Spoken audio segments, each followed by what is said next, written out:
बेटा मैं माँ कालरात्रि माता हूँ, वीडियो छोड़कर मत भागो। इस नवरात्रि 5 लोगों को वीडियो शेयर करो, लाइक और चैनल को सब्सक्राइब करो। तुम्हारे घर एक शुभ संकेत मिलने वाला है। नवरात्रि के 7वें दिन माँ दुर्गा के 7वें स्वरूप माँ कालरात्रि की पूजा की जाती है। माँ कालरात्रि का रूप अत्यंत भयानक और भयंकर है। पौराणिक कथा के अनुसार शुंभ और निशुंभ नामक दैत्यों ने तीनों लोकों में हाहाकार मचा दिया था। उन्होंने इंद्रदेव, चंद्रदेव, यमराज और वरुण देव सहित सभी देवताओं को पराजित कर दिया और स्वर्ग पर अधिकार कर लिया। इन दैत्यों के अत्याचार से दुखी होकर देवतागण भगवान शिव के पास गए और रक्षा की गुहार लगाई। भगवान शिव ने देवताओं को देवी पार्वती अर्थात माँ दुर्गा के पास जाने को कहा।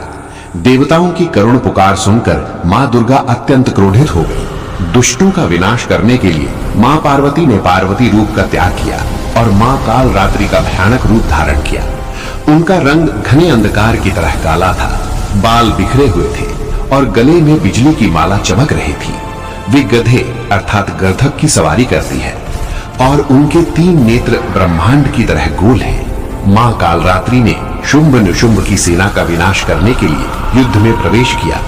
उनके भयानक रूप को देखकर शुंभ और निशुंभ के सैनिक भयभीत होकर भागने लगे। कालरात्रि ने अपनी सांसों से अग्नि उत्पन्न की और अपनी खड्ग अर्थात तलवार से चंड और मुंड नामक असुरों का वध कर दिया। अंत में माँ कालरात्रि ने शुंभ और निशुंभ का भी अंत कर दिया और देवताओं को उनका राज्य वापस दिलाया। चंड मुंड का वध करने के कारण माँ को चामुंडा के नाम से भी जाना जाता है। माँ कालरात्रि के 4 हाथ हैं। ऊपर उठे हुए दाहिने हाथ में वर मुद्रा अर्थात आशीर्वाद और नीचे वाले हाथ में अभय मुद्रा अर्थात भय न करने का वरदान है। बाएं हाथ में तलवार और वज्र धारण करती है।